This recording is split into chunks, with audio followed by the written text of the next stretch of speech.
O que está prestes a ser revelado sobre o Cruzeiro vai surpreender até mesmo o torcedor mais atento aos bastidores da Toca da Raposa. Poucos sabem o que realmente aconteceu por trás de uma das negociações mais impactantes da história recente do clube, uma transação que mudou os rumos financeiros e esportivos da Raposa e que até hoje levanta discussões intensas entre os apaixonados pelo cabuloso. O que parecia apenas uma venda promissora, na verdade, foi o ponto de virada de uma era, um movimento que abriu caminho para novas possibilidades e mostrou a força da base celeste no cenário internacional. E o mais curioso, tudo isso começou quando poucos esperavam, em um momento em que o Cruzeiro ainda buscava reerguer-se diante de grandes desafios, carregando nas costas o peso da tradição e o olhar atento de milhões de torcedores espalhados pelo Brasil e pelo mundo. Antes de continuarmos com essas notícias do Cruzeiro, o que você vai ouvir agora vai mexer com os bastidores da Toca da Raposa como nunca antes. Agora vamos continuar com a notícia. Aproveite para se inscrever no canal, ativar as notificações e deixar o seu like, porque o que vem a seguir é simplesmente imperdível. Este é o tipo de história que mostra como o Cruzeiro sempre foi, é e continuará sendo um gigante do futebol brasileiro, mesmo diante das turbulências. Cada torcedor que viveu os momentos de glória da Raposa sabe que por trás de cada venda, cada título e cada reviravolta há uma trama intensa, feita de decisões que moldam o futuro do clube. E é exatamente esse tipo de decisão que estamos prestes a revisitar agora, uma venda que entrou para a história e até hoje é lembrada como um marco dentro e fora dos gramados. A história começa no momento em que o Cruzeiro ainda respirava os ares de conquistas recentes, mas já percebia a necessidade de planejar o futuro com mais cautela. O clube, que vinha de grandes títulos e uma sequência vitoriosa no cenário nacional, sabia que o futebol moderno exigia algo além de talento em campo. Era preciso inteligência na gestão, ousadia nas negociações e visão estratégica. E foi exatamente isso que os dirigentes celestes mostraram ao tomar uma decisão que, à primeira vista, parecia apenas mais uma transação, mas que, na prática, se transformou num divisor de águas dentro da instituição. Foi a partir desse momento que uma das histórias mais emblemáticas da base cruzeirense começou a ganhar corpo. O protagonista era um zagueiro alto, técnico, sereno e imponente, formado nas categorias de base da Toca da Raposa II. Wallace Oliveira dos Santos, conhecido apenas como Wallace, era o retrato da esperança celeste.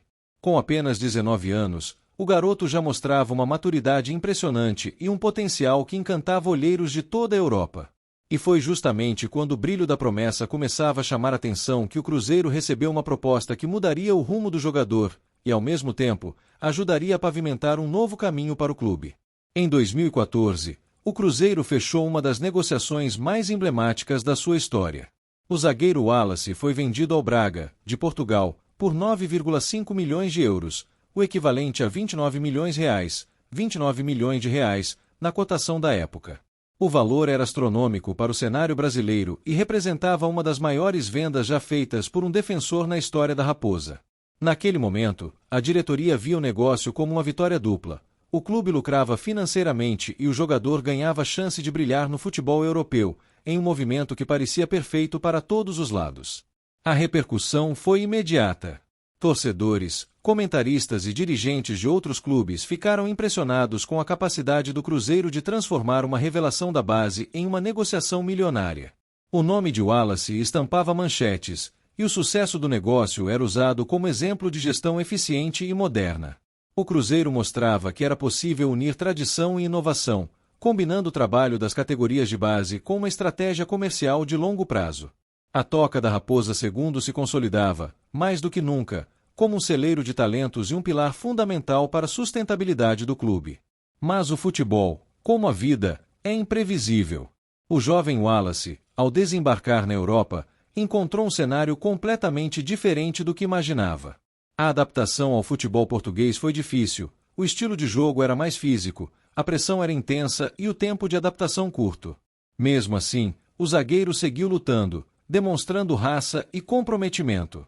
Passou por clubes de peso, como Lazio e Mônaco, e chegou até mesmo a disputar competições europeias importantes. No entanto, a trajetória que prometia ser meteórica acabou se tornando um desafio constante de reinvenção. Enquanto a carreira de Wallace tomava rumos diferentes, o Cruzeiro colhia os frutos daquela negociação histórica.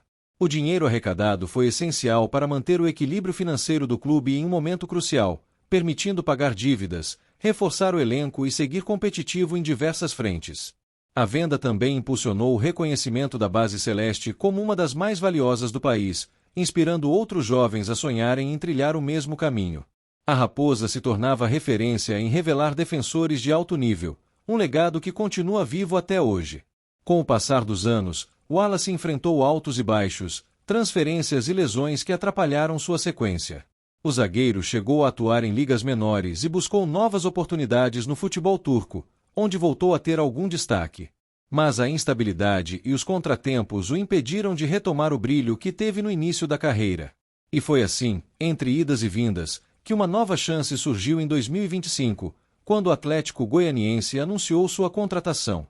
A ideia era dar ao jogador uma nova oportunidade de mostrar serviço em solo brasileiro, agora em um cenário completamente diferente daquele que viveu como promessa da Raposa. A chegada de Wallace ao Atlético Goianiense, sem custos, representou mais do que um simples reforço para o clube goiano.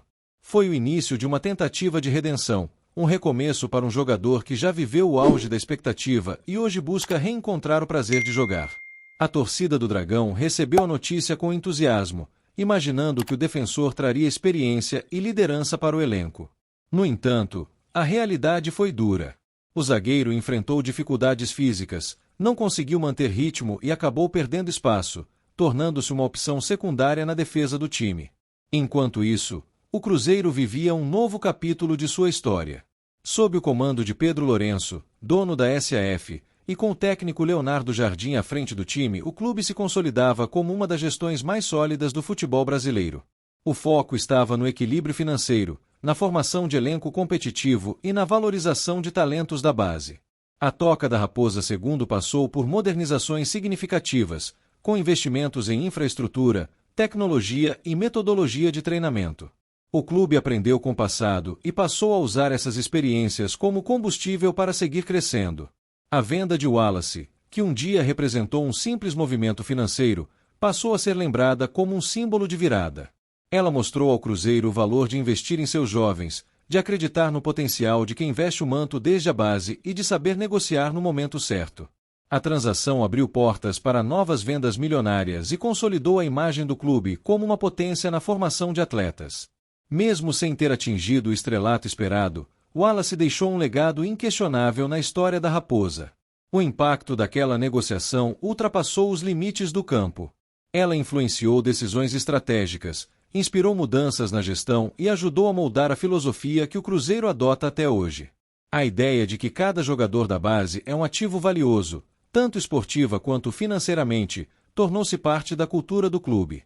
E foi essa mentalidade que permitiu à Raposa crescer mesmo em meio às crises, reconstruindo-se com inteligência, paciência e, acima de tudo, confiança na força de sua própria identidade. Não há como negar que o caminho foi árduo. O Cruzeiro enfrentou rebaixamento, dívidas e incertezas, mas também viveu um dos processos de reconstrução mais inspiradores do futebol brasileiro. O que parecia impossível em 2019 se transformou em realidade poucos anos depois. O clube voltou à Série A, estabilizou suas contas e recuperou o prestígio. A SAF, liderada por Pedro Lourenço, trouxe uma nova visão de futuro, baseada em transparência, meritocracia e planejamento a longo prazo. Hoje, o Cruzeiro vive uma fase de renascimento. Leonardo Jardim comanda um elenco competitivo, a torcida voltou a acreditar e o clube respira um ar de confiança e ambição. O passado serve como aprendizado, e cada episódio, como o de Wallace, é um lembrete de que o futebol é feito de ciclos. Aquele que um dia foi o símbolo de uma grande venda se tornou, sem saber, um dos pilares da filosofia de gestão que guia o Cruzeiro moderno. Os frutos dessa mentalidade já são visíveis em todos os setores do Cruzeiro, e não apenas dentro de campo. O clube passou a enxergar suas categorias de base como um verdadeiro patrimônio estratégico, um tesouro lapidado com paciência, tecnologia e visão de futuro. Cada jovem que chega à Toca da Raposa II é tratado como um investimento de longo prazo, recebendo acompanhamento físico, psicológico e técnico desde cedo. O trabalho é meticuloso e estruturado, unindo a tradição de revelar craques com as exigências do futebol moderno, onde cada detalhe faz diferença na formação de um atleta completo. Hoje, a base celeste conta com departamentos especializados, analistas de desempenho e um sistema de integração que conecta o sub-15, sub-17 e sub-20 diretamente ao elenco principal. Essa transição é cuidadosamente planejada, garantindo que o salto dos garotos para o time profissional seja natural e sem rupturas bruscas. O resultado desse processo é um elenco jovem, competitivo e cheio de promessas que já chamam a atenção de olheiros nacionais e internacionais, reafirmando o Cruzeiro como um dos maiores celeiros de talentos do futebol brasileiro. Entre os nomes que simbolizam essa nova era, Fabrício Bruno se destaca como um exemplo perfeito do que o Cruzeiro representa na formação de defensores talentosos. Revelado com a camisa celeste e atualmente reconhecido em todo o país, ele mostra como o trabalho de base do clube continua forte, consistente e voltado para o alto rendimento. Sua evolução é acompanhada com orgulho pelos profissionais da Toca da Raposa II, que veem em seu sucesso a confirmação de que a metodologia adotada está no caminho certo. Além de Fabrício Bruno, outros jovens vêm despontando com enorme potencial, como Everton, Juan Índio e Fernando, que já despertam o interesse de gigantes do futebol nacional e até de clubes europeus. Cada um deles carrega consigo o DNA celeste, o mesmo espírito de garra, técnica e inteligência tática que há décadas faz parte da escola defensiva do Cruzeiro. A Toca da Raposa II, modernizada e com novos centros de análise e recuperação física, segue sendo uma fonte inesgotável de talentos, um verdadeiro berço de futuros ídolos. E cada jogador que ali se forma entende a responsabilidade que é vestir a camisa estrelada, sabendo que não carrega apenas um escudo, mas um legado construído ao longo de gerações que ajudaram a consolidar o Cruzeiro como uma potência do futebol mundial. Enquanto o Wallace tenta reencontrar seu caminho no Atlético Goianiense, o Cruzeiro segue em outra direção, mirando o topo. O contraste entre as duas trajetórias mostra como o tempo pode transformar destinos e como decisões tomadas com coragem e visão podem definir o futuro de um clube. O Cruzeiro, hoje, é o reflexo de uma gestão madura, consciente e ambiciosa, que aprendeu a equilibrar emoção e razão sem perder a essência que o torna tão amado por milhões. No fim das contas, o que fica dessa história é a certeza de que o Cruzeiro soube transformar um simples negócio em aprendizado duradouro. A venda de Wallace, mais do que um marco financeiro, foi o primeiro passo de uma jornada de reconstrução e evolução. Ela ajudou a moldar o clube que hoje inspira respeito e serve de exemplo para todo o futebol brasileiro. A Raposa se reinventou, e cada capítulo dessa transformação reforça sua grandeza e sua capacidade de renascer mais forte. E agora, torcedor, a pergunta que não quer calar: o que você acha dessa trajetória? Acredita que o Wallace ainda pode dar a volta por cima e reencontrar o futebol que um dia encantou o Brasil? Deixe sua opinião nos comentários, se inscreva no canal, ative o sininho e deixe o seu like para continuar acompanhando as histórias mais emocionantes e reveladoras da Raposa, o time que jamais deixa de surpreender.